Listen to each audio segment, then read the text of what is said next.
So what does pornography do? It's like it tilts people hard towards a short-term mating outlook, and that's a bad idea. It's like it's not a good idea to employ sexuality in the services of short-term gratification. Why?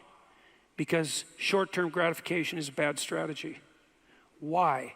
Because short-term gratification doesn't iterate well, and you know this.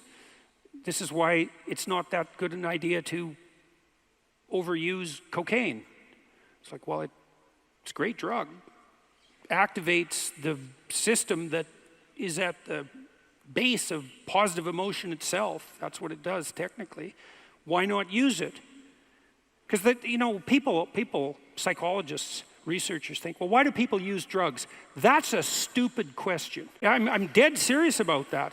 We absolutely know why people use drugs. What we don't know is why everyone doesn't use them all the time. So and here's how we know this, for example. There are three broad categories of drugs of abuse. There's the anti-anxiety drugs, alcohol, barbiturates, and benzodiazepines. And there's the psychomotor stimulants, and that's cocaine and amphetamines, essentially, methamphetamine as well.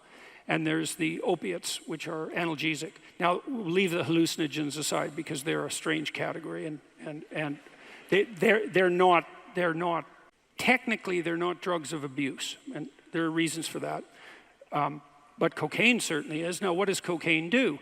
You have a biological system within you that is activated when you're moving towards valuable goals. And the subjective experience of activation of that system is positive emotion. It's enthusiasm. It's engagement. It's the sense that you're doing something vital and meaningful. And cocaine and drugs like it activate that system. So it's no mystery at all why people will use cocaine. Well, so what happens if you use it all the time? The answer is you go downhill very, very rapidly. And short-term impulsive hedonic gratification is not a strategy that iterates well across time. And short-term sexual gratification strategies have exactly the same problem. Now, imagine, this is happening more and more commonly, by the way. So, as women free themselves from the shackles of monogamous relationships and are more likely to engage in short-term mating strategies, you might think that's a very good thing for men. But it turns out it's not such a good thing for men because women are quite picky.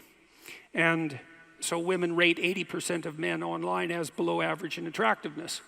And whereas men rate 50% of women as below average in attractiveness, which by the way is true, right, statistically. But it's 80% of men. And so what that means is that the attention of women in an open mating market is focused on a very small percentage of men. And what's happening in colleges and universities where women dominate in terms of proportion of population is that all the women are chasing a very small number of men.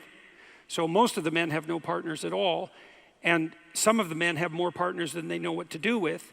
And so those men pursue short-term mating strategies, which is not so good for the women because they just as soon have an actual relationship.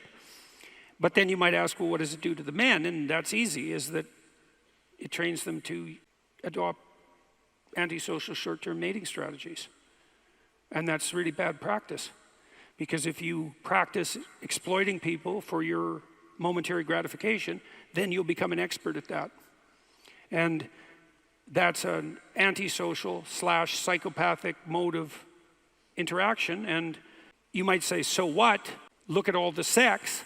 And the answer is, well, that's just not going to work out very well for you as you try to build yourself something approximating a stable and fulfilling life.